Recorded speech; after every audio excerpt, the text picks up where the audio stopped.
There is a statement in the New Testament called the Matthew Principle, and economists use it to describe how the economy works in the world, that to those who have, more will be given, and from those who have nothing, everything will be taken away. And yes, in a certain sense, it sounds very pessimistic. But what it really means is that as you begin to fail, you tend to fail faster and faster. But it also means that as you begin to succeed, you start succeeding faster and faster. So you take one small, incremental step, and suddenly you can lift 25 kilograms instead of 20. And you think, what on earth is that? It feels so small, like just one step in a very long journey. But then it starts to add up because one small step today puts you in a position to take a slightly bigger step tomorrow. And that puts you in a position to take an even bigger step the next day. And you keep doing that for 2 or 3 years. And suddenly you start moving forward, and every time I fail, I am actually getting closer to the goal. Because if you already knew how to do it perfectly, you would just be moving sideways. But when you are chasing a goal, you move forward. And because you are going somewhere you have never been before, you will make mistakes. You do not know everything. You carry perfection inside you. And the goal of life is to bring that perfection to the surface. But to bring it out, you are going to make many mistakes, and those mistakes are steps toward where you are going. So if you believe you are going to enjoy massive success with nothing but victory after victory, you are lying to yourself. Because that never happens. I do not even know anyone who has ever achieved something like that. And if they did, they were cheating or lying. Because there is no innovation or progress without failure. It simply does not exist.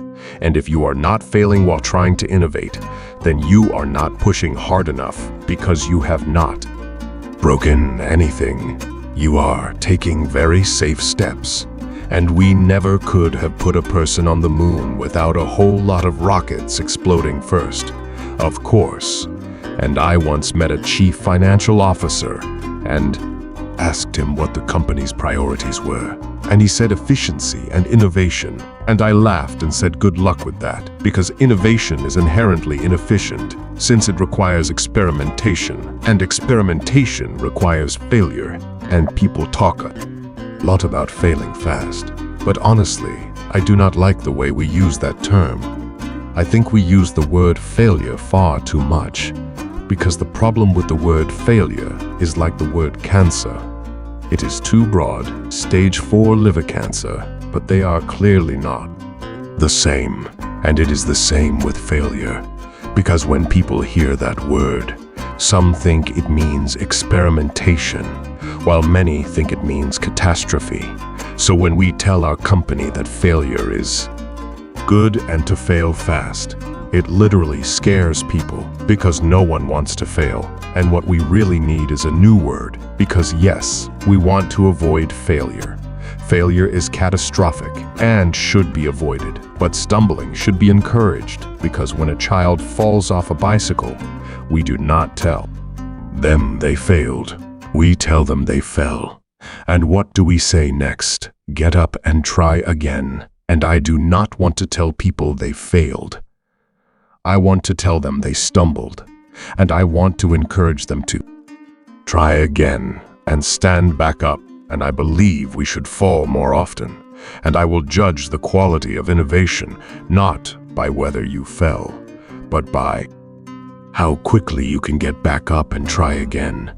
And this is a simple process, and I'm telling you this because this is how I did it. I am simply being myself. I stay true to who I am, because you are fine just the way you are, because God made you unique and you wanted you to be the way you are. So let us imagine what a person does when they lose something important. And the answer is actually very simple. They accept the loss and ask themselves what they can improve, what will reduce the chance of a similar loss in the future. And that is what great athletes and great people do. They are not only exceptionally skilled at what they do, but they are constantly trying to expand their abilities. And the effort to keep expanding those abilities is even more important than the fact that they are already great. Because direction matters a lot. You will not score on every shot.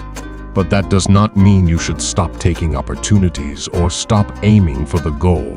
And part of being able to keep taking chances is having the strength of character to tolerate the fact that at that moment, you are not at the required level, because everything you are going through is preparing you for what you are asking God for. And you have to allow yourself to stumble while you are in the process, because the process itself is necessary, and you may not see it now, but when it carries you to the other side, you will understand exactly why it happened this way, and you will be at peace with it. But stop fighting the stumbling during the process, saying, "Oh Lord, why me?" Because you are not the only one. "Oh Lord, why is this happening to me?" No, you are not the only one. So calm down and stop wobbling, because you are in the process. God is processing you, and He is not done with you yet. Because if He had truly broken up with you, you would not even wake up in the morning. He will fix it. So what do you do when you fail? Because apart from death, all failure is psychological. Yes, apart from death, all failure is psychological. Think about it carefully. This failure, this disappointment, this catastrophe. If you are not dead, then it is psychological. It is happening in your head, and that does not mean you will not lose some battles, because you will. We all will. But it does mean that as long as you do not give up, as long as you do not quit, then you have not failed. It simply means you made a tactical retreat, a temporary retreat, so you could regroup and attack again. So as far as I am concerned, if they did not knock you out permanently, if you are not dead, then you are not defeated and you have not failed. What you have done is learn. You have gained experience. You are still alive. And you still have memories left to create. So get up and go after it. Yes, you are going to fail. Expect failure. That is how starting a business works. Of course, you are going to fail. But we have to learn how to fail properly, because many of us have big dreams and big goals. And when you have goals that may feel beyond your reach, you need to understand that reaching them will come with many bad days. So you keep failing and failing and failing. And that is why I had to learn how to fail the right way, because I know of no better purpose in life than to perish while attempting great and impossible things.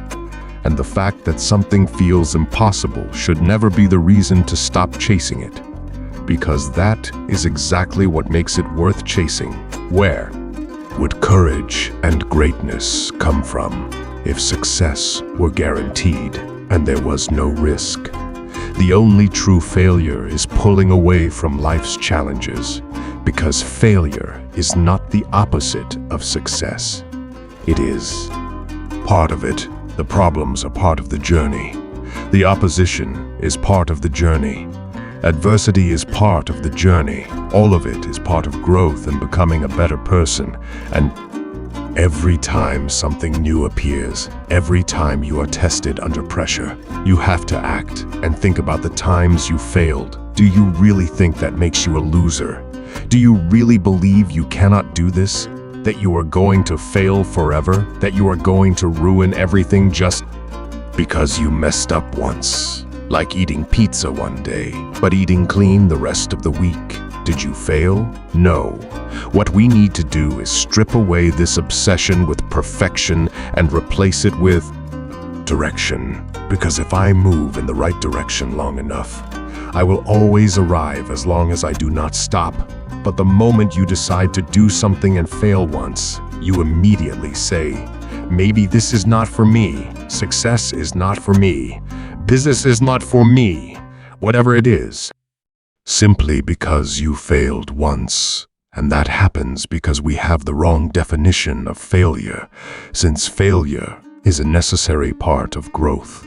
And what really happens is that we either win or we learn. But if a past failure burned you, and you project that failure onto the present, then you keep repeating the same defeat without even trying. It is like watching a child learning to walk and falling down. We do not say, well, I guess this child will crawl forever. Of course not.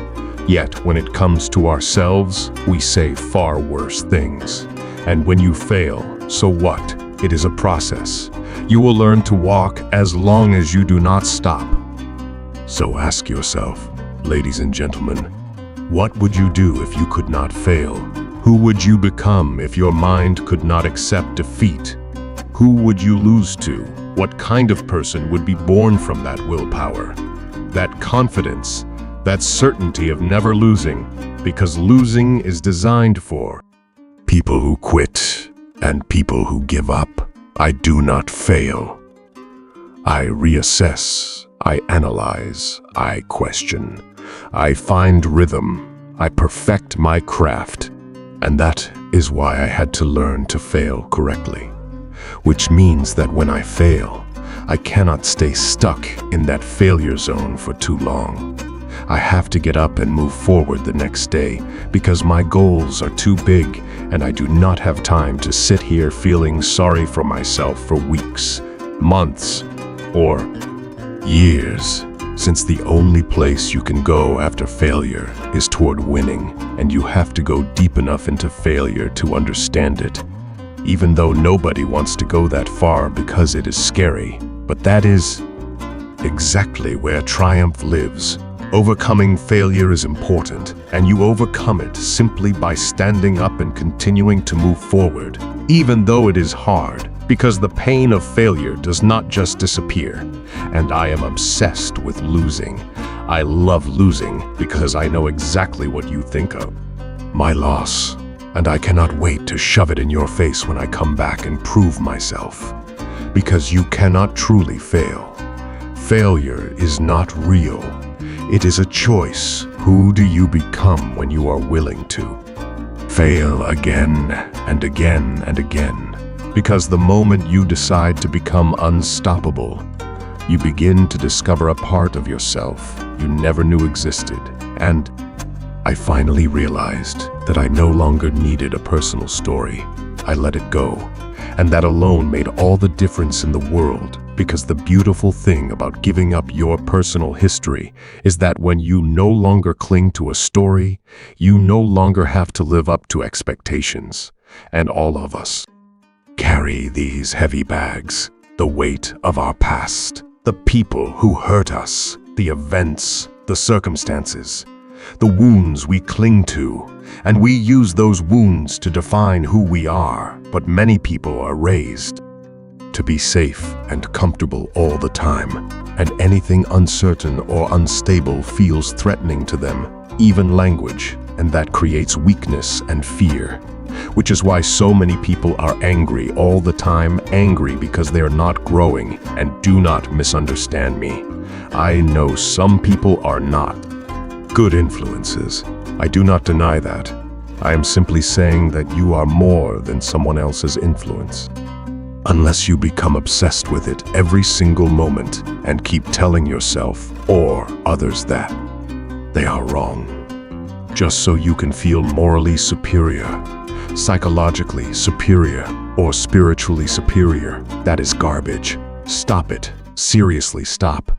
We have all done it at some point, but stop. Because if you truly want joy, happiness, freedom, and an extraordinary life, it will never come from guilt.